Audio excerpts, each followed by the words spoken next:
Okay, Power Health Keys to Success, episode number 23. For anybody who's counting, I'm Dr. Martin Rutherford. I'm a certified functional medicine practitioner, chiropractor. Dr. Randall Gates, board certified chiropractic neurologist, also a chiropractor. Last year, and last week and last year, we were going to talk about depression in the holidays, except our computer overheated.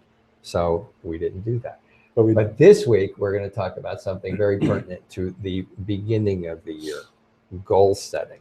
Yes. And we did a Not in the way that you think we're going to talk about it. We did a full hour on depression.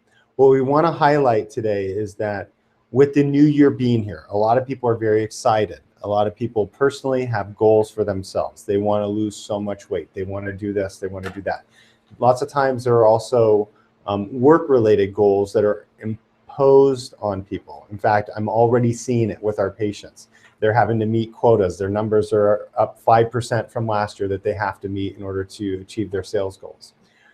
What we find is that one key instigator for depression is when our circumstances don't match our goals, or the outcomes don't match the goals. And it actually fires a certain area of the brain that I don't need to mention that has been associated with depression.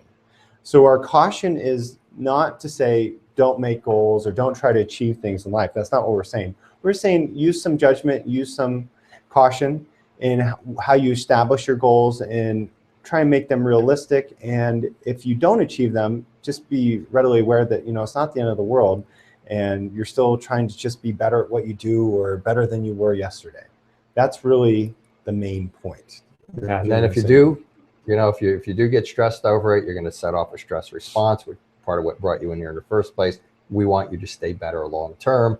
That stress response is going to put out cortisol. Cortisol is going to affect all the things you came in here with. And the next thing you know, you're going to be calling us going, it's all coming back. And we're going to say, come on in.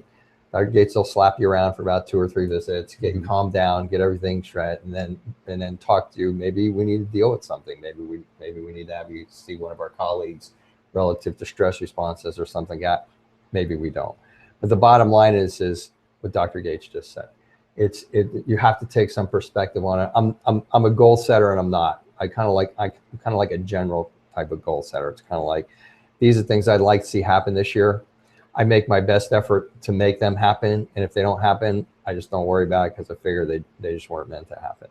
Okay, I'm not one who goes, I'm going to see this many patients this year. And we're going to do that. And we're going to do this. We're going to do that because there's so many things that influence that. And most of the time when we're setting goals like that, I'm not a big, that is not something that I think is a good model to embrace. My personal opinion, because we've seen it, I've seen it, too many factors involved.